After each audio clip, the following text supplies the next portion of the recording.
හයි ළමයි කොහමද හැම්ස්ටර් හදන ඔයාලට ටිප්ස් අරන් එන part 3 වීඩියෝ එක. ටිප්ස් 1 අපි ගොඩක් වෙලාවට හිතනවා හැම්ස්ටර් කියන්නේ පොඩි සතෙක් නිසා එයාව චූටි කූඩුවකට තිබ්බට ප්‍රශ්නයක් නැහැ කියලා. හැබැයි ඔයා දන්නවද හැම්ස්ටර් ගොඩක් වෙලාවට ස්ට්‍රෙස් වෙන්න බලපාන ප්‍රධාන හේතුව තමයි හැම්ස්ටර්ගේ කේජ් එක කුඩා වෙන එක. ඒ නිසා අනිවාර්යෙන් ඔයාලා මතක තියාගන්න එයාට අවශ්‍ය ඉඩ ප්‍රමාණයක් තියෙන ලොකු කූඩුවක යාව තියන්න. ඒක තමයි ඔයාගේ හැම්ස්ටර් වත් එක්ක බොන්ඩ් එක ගොඩනගා ගන්න ප්‍රධාන විදිය තමයි ඔයාගේ සුවඳ.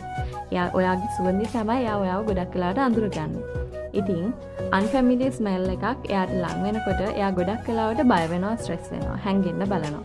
හිතන්නකෝ ඔයාලා ගෙදර විසිටර්ස්ලා කවුරු හරි ඇවිල්ලා එයාව බලනවා නම් එයාව අත ගන්නවා නම් ඒක එයාට හොඳ නැහැ. මොකද unfamiliar smell එකක් එයාට එනවා කියන්නේ එයා ගොඩක් වෙලාවට ස්ට්‍රෙස් වෙනවා. මේක ටිකක් වැදගත් ටිප් එකක්. ඔයාලා ගෙදර බල්ල පූසෝ ඉන්නවා නම් petsලා විදිහට එයාලත් එක්ක මෙයාව තියන්න එපා. ඒ වගේම ඔයාගේ හැම්ස්ටර් හැම වෙලාවම ආරක්ෂිත කූඩුවක දාලා තියන්න.